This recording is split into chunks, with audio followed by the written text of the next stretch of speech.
बोले हारे के सहारे की, बोले हारे के सहारे की।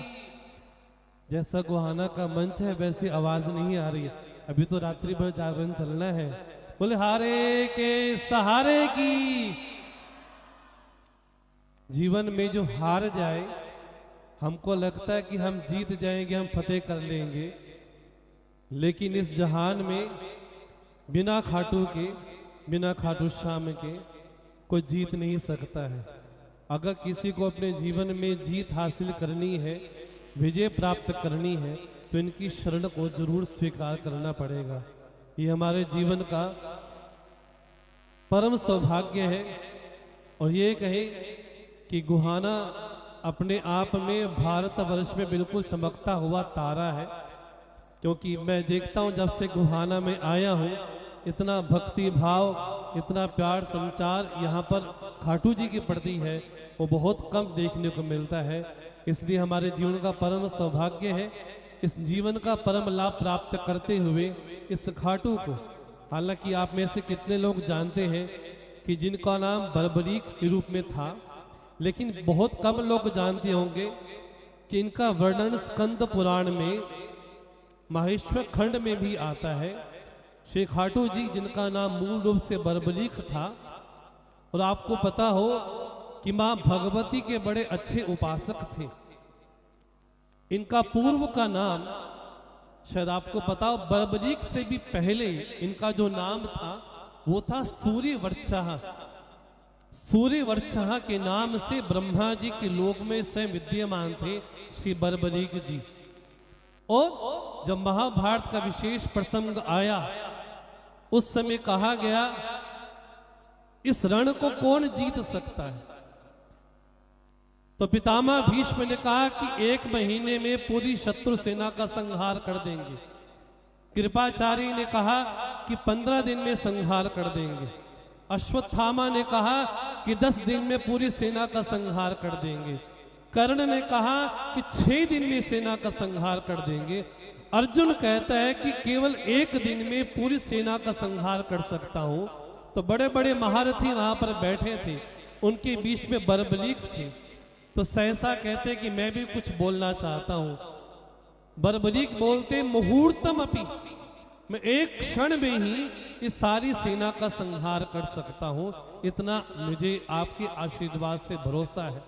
तब भगवान श्री कृष्ण ने कहा कि देखते हैं कि तुम्हारा में कितना साहस है। उस समय एक बाण उन्होंने चलाया।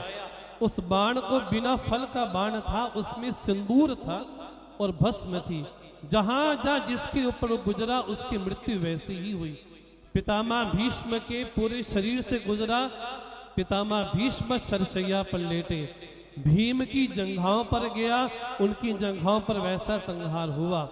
ये जो बर्बरीक जिनको कहा जाता है, ये भगवती के बड़े प्यारे उपासक थे, जो कि विजय नाम के साधक थे। आप कभी प्रसंग पढ़िएगा, हालांकि वैसा मंच नहीं है प्रवचन करने का, लेकिन फिर भी इनका जो मूल इतिहास है वो भी आपको पता होना चाहिए कि ये बर्बरीक जी विजय नाम के साधक थे मां भगवती के, और राक्षस इत्यादि इनको बड़ा कष्ट देते थे। तब विजय नाम के साधक ने बर्बरीक से कहा कि तुम मेरी रक्षा करो, क्योंकि मैं भगवती की उपासना कर रहा हूं, कोई मेरी साधना में कोई विघ्न न डाले, इसलिए आप बिल्कुल खड़े रहो। तब बर्बरीक उनकी सेवा में खड़े रहे, तत्पर रहे। जब विजय नाम को साधक को भगवती की प्राप्ति हो गई, तब प्रसन्न हो करके खड्ग, गदा, पद्म, त्रिशूल बर्बरीक को कहा, बोले इससे तुम्हारी कभी पराजय नहीं होगी। और ऐसे जो विजय नाम के साधक थे, उन्होंने साक्षात भगवती का दर्शन करवाया, जिनको हम बर्बरीक के नाम से जानते हैं। ऐसे बर्बरीक माँ चामुंडा, माँ ललिता, माँ त्रिपुर सुंदरी, माँ राजराजेश्वरी के बड़े उपासक थे।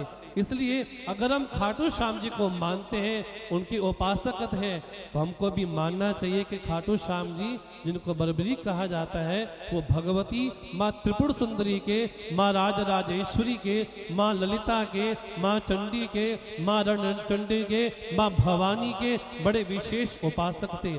ऐसे हमारे बर्बरीक के सामने भगवान कृष्ण ने कहा, बोले तुम्हारे में इतना सामर्थ्य है तुम तो मुहूर्त में ही सारी सेना का संहार कर सकते हो, इसलिए तुम्हारा जो धड़ है वो मैं ही कहाँ लगाता हूँ। बोले आप लोग जानते होंगे एक विशेष स्थान है राजस्थान में, उसको बोलते आबू पर्वत। आबू पर्वत पर खाटू श्याम जी का सर लगाया गया। बोले वहां पर बैठ कर के पूरे संग्राम को देखो। उस समय जब महासंग्राम हुआ सभी लोगों ने कहा कि हमने जीता है, ये विजय हमारी है, ये विजय हमारी है। तब भगवान श्री कृष्ण ने कहा इस युद्ध के परम साक्षी हमारे बर्बरीक हैं। उसके पूछते हैं कि किसने किसका वध किया। तो बर्बरीक बोलते हैं केवल एक ही लड़ने वाला था और कोई था नहीं वहां पर। वही युद्ध में त्रिशूल भी चला रहा था, अस्त्र शस्त्र वही चला रहा था। तब भगवान श्री कृष्ण ने कहा कि जब तक इस धरा रहेगी, जब तक पृथ्वी रहेगी, तब तक मेरा नाम लेके तुम्हारा वैभव, तुम्हारा यश, तुम्हारी कीर्ति, तुम्हारी प्रतिष्ठा जन जन तक पहुंचेगी। ऐसे बर्बरीक कौन है? बोले हारे के सहारे हैं। ऐसे हारे के सहारे का आश्रय लेकर के बहुत लोग तर गए और बहुत लोग तरते जाएंगे। ये विशेष बात ध्यान रखना, खाटू बाबा भगवान श्री कृष्ण के बड़े अनन्य भक्त रहे, लेकिन साथ में ये भी बात मन में ध्यान में रहे कि खाटू श्याम जिनको बर्बरीक जी कहा जाता है वो भगवती के बड़े प्यारे उपासक हैं। इसलिए आज विशेष रूप से इस मंडल का विशेष आभारी हो कि जिन्होंने इस विशेष समारोह को, आयोजन को प्रत्येक वर्ष की भांति इस वर्ष भी अपनाया।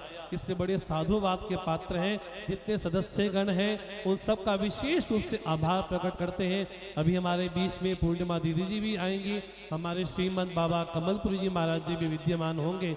और आपसे यही प्रार्थना करता हूँ, अभी जो जागरण है बिल्कुल रात्रि भर चलना है, इसलिए जितना मन में साहस हो और प्रेम हो उस निष्ठा को मन में रखते हुए इस खाटू के चरण में बैठ करके अपने जीवन में कुछ भी पाना है। अगर हमारे जीवन में किसी भी तरह का कोई भी कष्ट है, चाहे वो शारीरिक हो, चाहे मानसिक हो, चाहे आर्थिक हो, किसी भी क्षेत्र का हो, अगर हमको लगता है कि अब हम हार गए हैं, और परमात्मा प्राप्त उसी को होता है जो अपने जीवन में हार करके उस हारे के सहारे को अपनाता है। इसलिए आइए उनके चरण में अपनी हाजिरी प्रदान करें। बोले हारे के सहारे की, बोले हारे के सहारे की।